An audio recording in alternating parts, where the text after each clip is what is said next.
There's this story I know about two Compton kids. Their name was Jefferson. Their mother was named Cece. Cece always tried to do her best to maintain and protect the boys, and as a single mother, play her part. Their father, his name's Mr. Jefferson. If I get the story right, the part that I know, Cece never was really in love with Mr. Jefferson. Now, Mr. Jefferson, he tried his best to take care of his sons. Tried to be there, but Mr. Jefferson eventually got mixed up in drugs and alcohol. Now, the oldest boy, who I'm closest to, for what he tells me, he remembers his father's addiction to the drugs and the alcohol because it would cause him to verbally and physically abuse their mother, Cece. From what I always know from the oldest kid, he was just like always protective of his brother.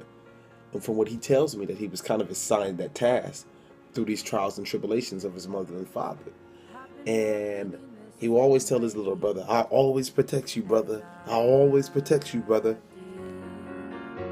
I'm missing out the cracks in the pavement and tutting my heel and strutting my feet.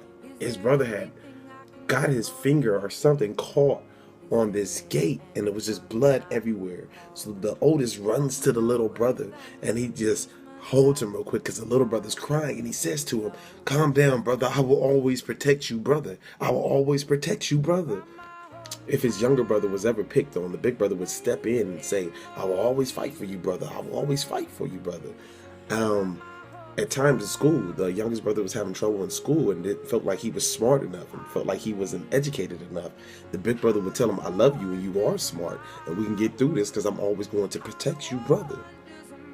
Those two boys survived everything from their mother being beaten and almost murdered by their father, from the LA riots, everything. They'd done it together because the big brother would always say, "I will always protect you, brother."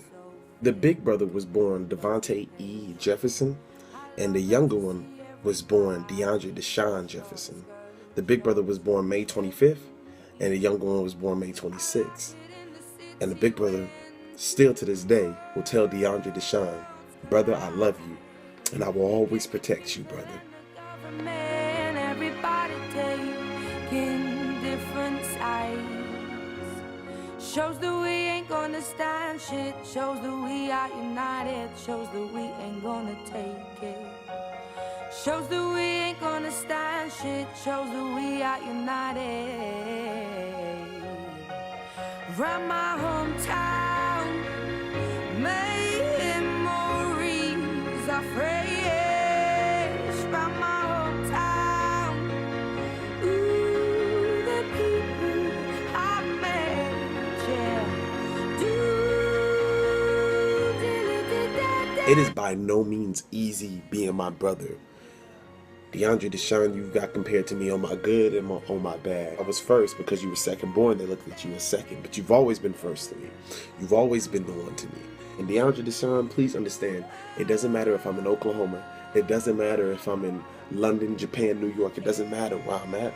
As long as my heart has a heartbeat, brother, I will always protect you, and I will always have your back because you are my brother, and I love you. I support your music. I support you, and I know that you will do great things because you're doing them already. And I love you, brother.